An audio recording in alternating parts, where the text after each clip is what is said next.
Welcome to the Tenant Law Podcast. I am Michelle Itkowitz. The New York State Legislature passed Good Cause Eviction on April 20th, 2024.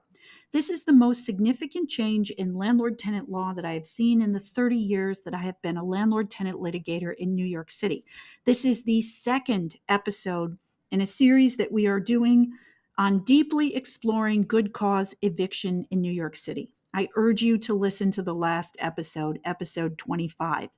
As explained in episode 25, where I introduced good cause eviction, there are two major aspects to every regulatory law. First, you need to know what the law does. What does it prevent? What does it require? What procedures is it giving you to follow? What restrictions does the new law put upon you? And that's what we did in the last episode of this podcast, episode 25. However, you also need to know if the law applies to you. Does the good cause eviction law cover you? And if so, why? If not, why not? Are you sure it doesn't cover you? And that's what we're doing in today's episode 26. So let's get down to business.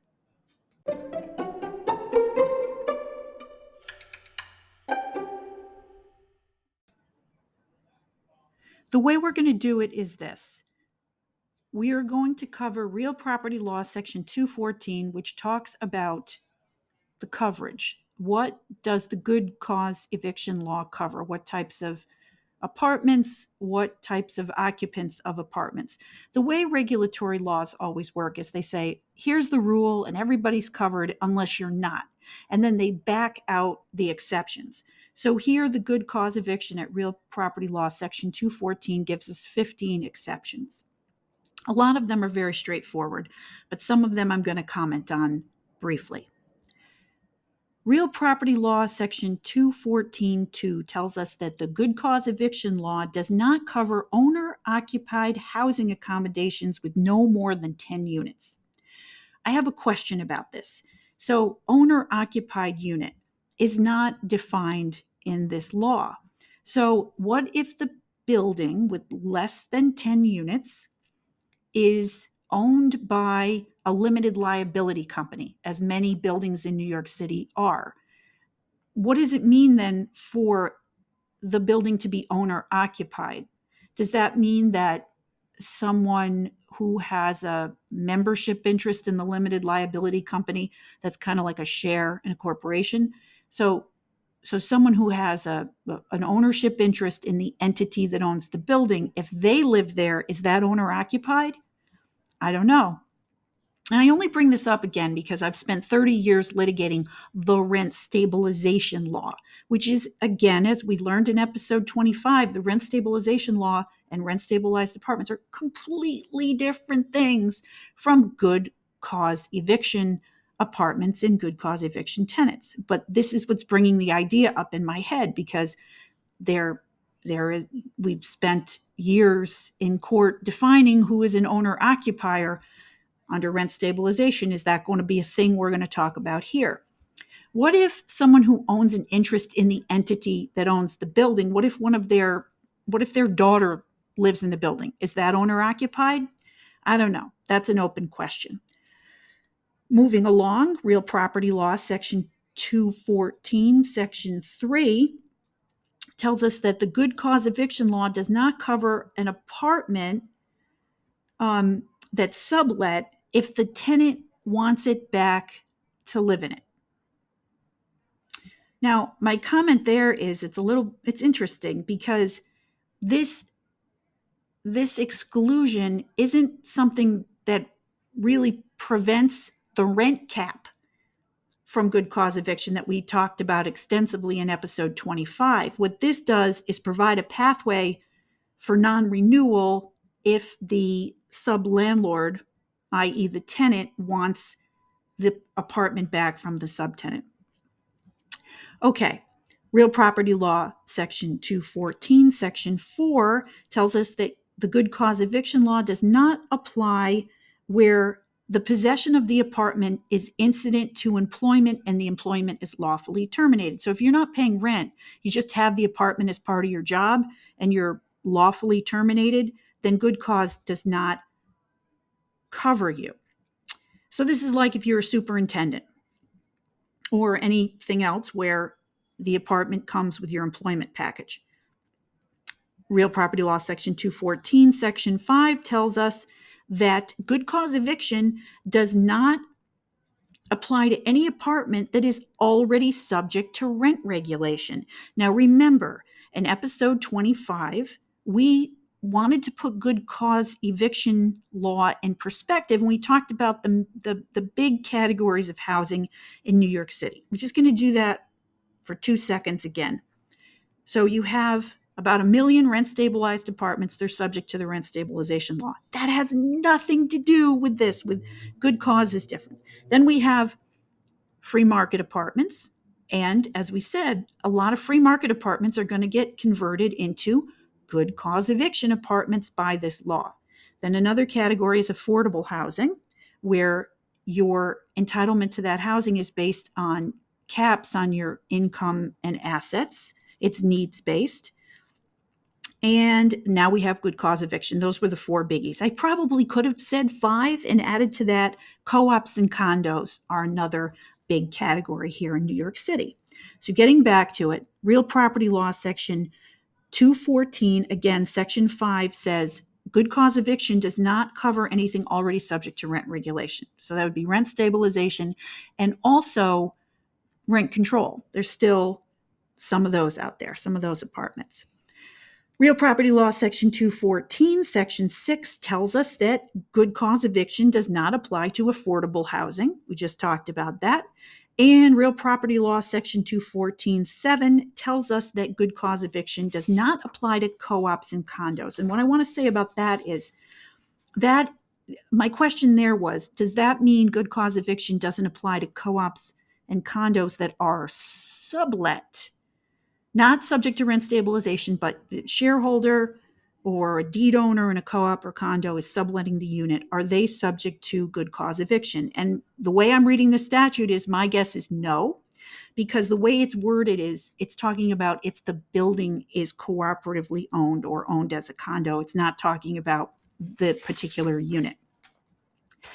So Real Property Law Section 214, Section 8 tells us that good cause eviction does not apply, now listen carefully, to any building that received a temporary or permanent certificate of occupancy on or after January 1st, 2009.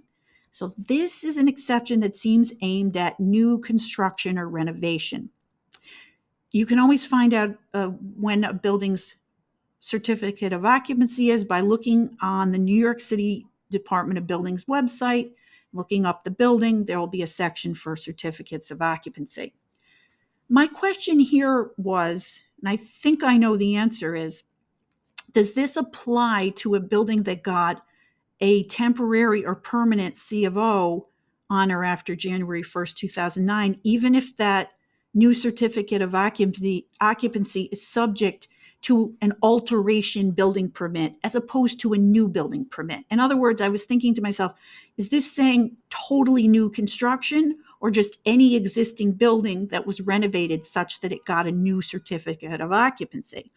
And I think it means just any certificate of occupancy. This isn't directed at brand new construction. It's a question of, is there a new certificate of occupancy, temporary or permanent, that came out for this building on or after January 1st, 2009. Real Property Law Section 214, Section 9 tells us that good cause eviction does not apply to seasonal use dwelling units.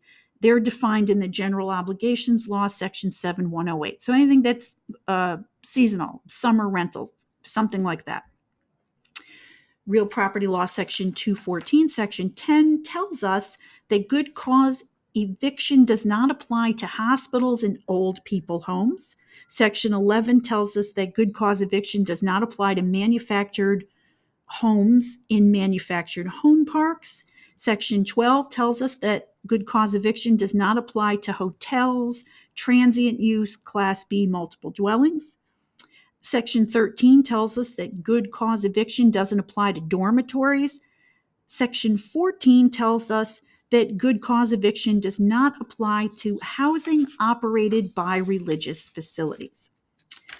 All right, so a lot of those are pretty straightforward. You're going to know if you're living in a dorm. You're going to know if you're living in a retirement home. Here's another place where it gets a little tricky. So real property law, section 214, section 15, makes this exception. I'm going to do a little reading, just a little reading. The law is words, so just hang in there with me because this one is significant.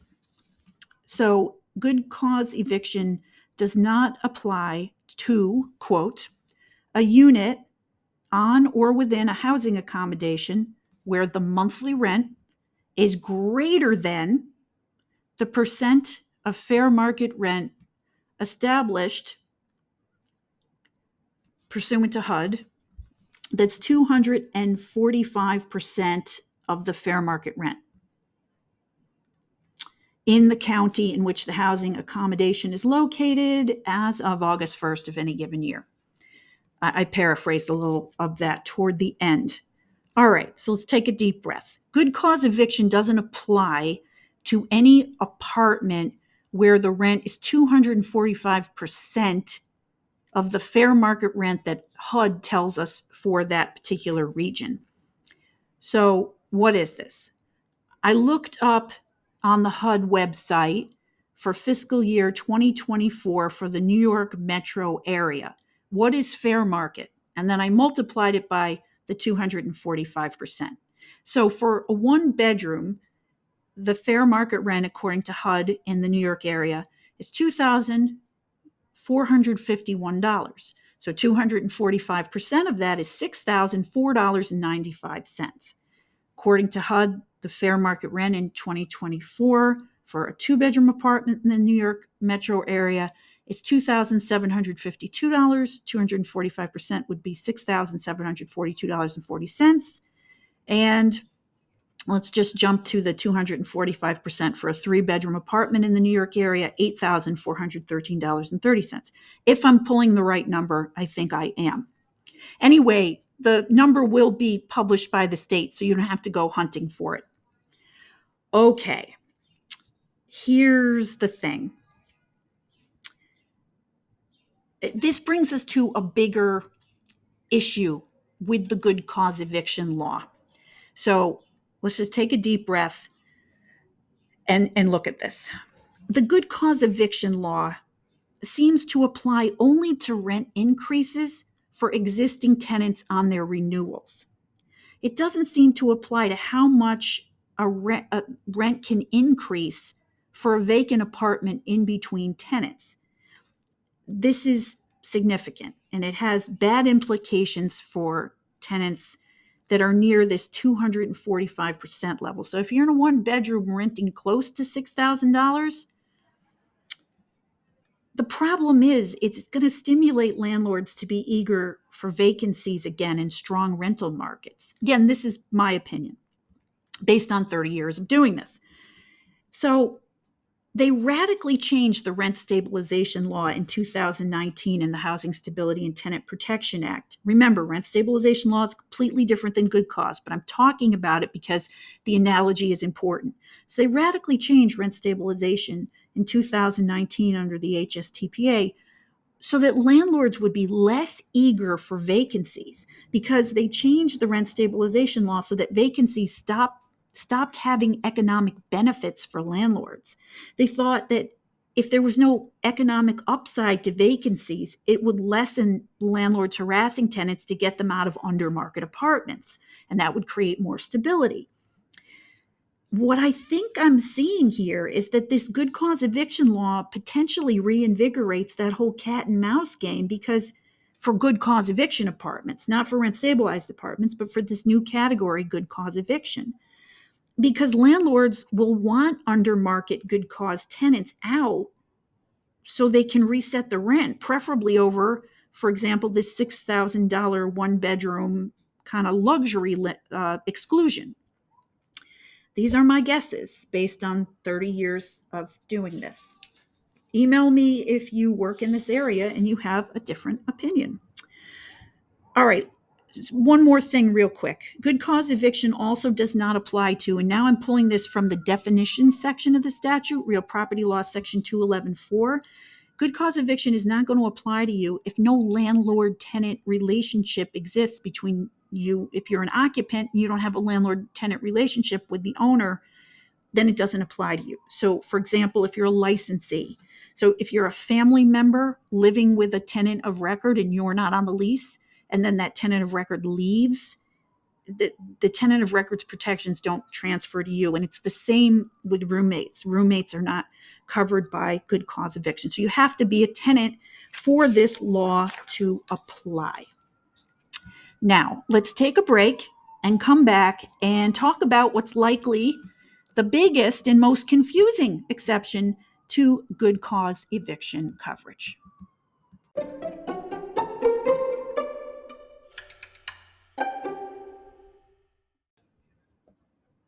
Now let's talk about what is likely the biggest and most confusing exception to coverage under the good cause eviction law. But first, housekeeping. This is not legal advice, and I am not your lawyer. But because I am a lawyer, this might be considered legal advertising. If it is legal advertising, it is terrible, because I am asking you not to contact me. This is not a commercial for me or my law firm. This is simply the podcast that I always wanted to make. Email us with your questions to answer on the pod. If you like our work, please give us 5 stars and put this podcast on your socials. Real property law section 214.1 says that the good cause eviction law does not apply to, quote, premises owned by small landlords, close quote. What's a small landlord? For that, we need to go to Real Property Law, Section 211, the definitions section. And at Section 3, it tells us that a small landlord is a landlord of no more than 10 units. All right. That's pretty easy to understand when the owner of the building is an individual. So let's say the individual who owns 123 Main Street, New York, New York, is Jane Smith. And that 123 Main Street is an 8-unit building, and that is the only building that she owns. She owns her home, but that's not counted under this statute. She doesn't live in the building, so it's not exempted because it's owner-occupied.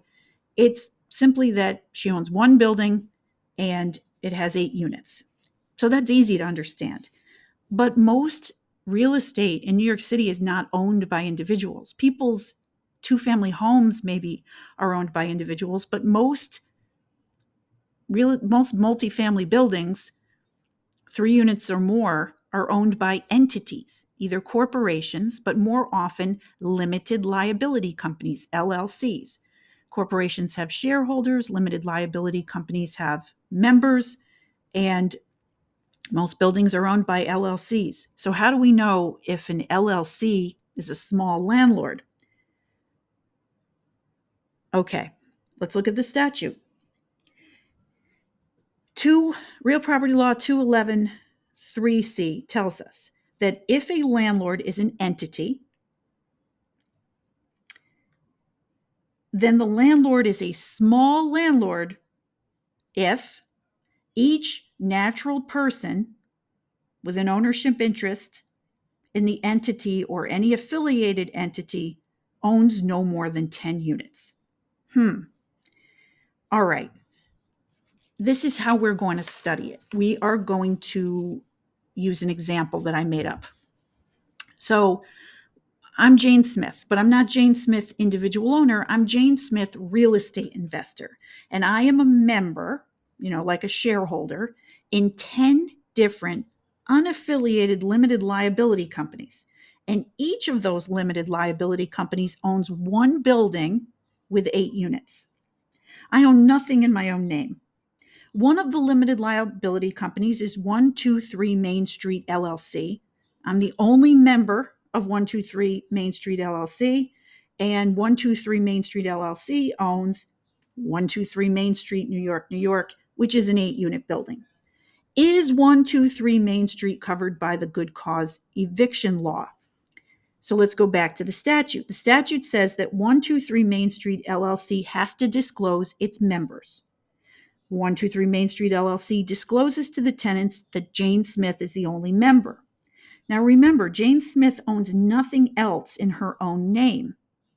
Thus, it would seem to me, as per the plain language of the Good Cause Eviction Law, that Jane Smith, that 123 Main Street is owned by a small landlord. But it's weird because Jane really kind of sort of owns 80 units because remember, in this example, she is a member in 10 unaffiliated limited liability companies, each of which owns an 8-unit building. The statute is not asking for how many entities a shareholder or member is invested in. It's not asking for that. And it's not asking for how many units all those entities control. It's not asking for that. The plain language seems to be asking that the entity expose the individual to the tenants. But then once that individual is exposed, it's only asking how many units the individual has. That's what it seems like to me. This looks like a lot of litigation upcoming over the years to me, but that's not even the biggest question. Here's the biggest question. And it's, as far as I'm concerned, huge. Okay, one more deep breath. Remember in episode 25 when I explained in detail how the Good Cause Eviction Law is an entirely separate law from the rent stabilization law, and how rent stabilization applies to about 1 million apartments in New York, and now Good Cause is going to apply to tons of apartments that used to be free market? Well, if you went back to the early 1990s, rent stabilization probably covered 1.5 million apartments in New York City. So what happened to the 500,000 apartments that are no longer covered? From July 1993 through June 2019, the rent stabilization law and code allowed various pathways to individual apartment deregulation. At least 500,000 units exited rent stabilization during those 26 years and became free market. So those apartments are now free market. Remember, we also discussed in detail in the last episode, in episode 25, what it means for an apartment to be free market. And without going into detail, again, from a tenant's point of view, a free market apartment is the least desirable type of apartment if what matters to you as a tenant is price and protection from eviction. So here's the big question. Are all the deregulated, former rent-stabilized units that are now free market good cause protected if they would otherwise qualify for good cause protection? Let me do that one more time. Are all the deregulated, former rent-stabilized apartments that became free market, are those types of free market apartments going into good cause eviction law if they would otherwise be allowed into the good cause eviction law? I've read the good cause eviction bill 100 times, and I don't see why the answer to that is not yes. A former rent-stabilized apartment that has become free market, if it otherwise qualifies for the good cause eviction law, is now covered by good cause eviction, because we just went through 15 exceptions, 15 things that are kicked out. Ooh, manufactured home, kicked out. Retirement home, kicked out. 245% of the free market rent, kicked out. But they don't have and rent-stabilized, rent-regulated apartments, kicked out, but they don't have a category that kicks out former regulated apartments that are now free market. And they could have put that in there, and they didn't. So this is going to be a game changer that's going to upset a lot of landlords, because in essence, if I'm right here, and I could always be wrong, but if I'm right, that means good cause eviction just re-regulated a whole bunch of formerly deregulated apartments that landlords have been fighting to deregulate for 26 years, or keep deregulated now for 30 years. So it's going to be a wild ride. And, just check back, and we'll keep watching this as it evolves. And there you have it. In the next episode, we're going to tackle 2 more important things about good cause eviction. One is the new notice requirements in the good cause eviction bill, which ironically don't only cover good cause apartments. They cover all apartments. It's a big disclosure thing. It has to be in leases. It has to be in notices. And we're going to cover we're just going to do an overview of all the important observations and implications that we've identified so far. Places where this law leaves us hanging and places that look like it will really change people's lives. Remember, New York City, the law belongs to you, but your ownership of the law is only as great as your understanding of the law. So let's learn to live better. I am Michelle Itkowitz, and this is the Tenant Law Podcast.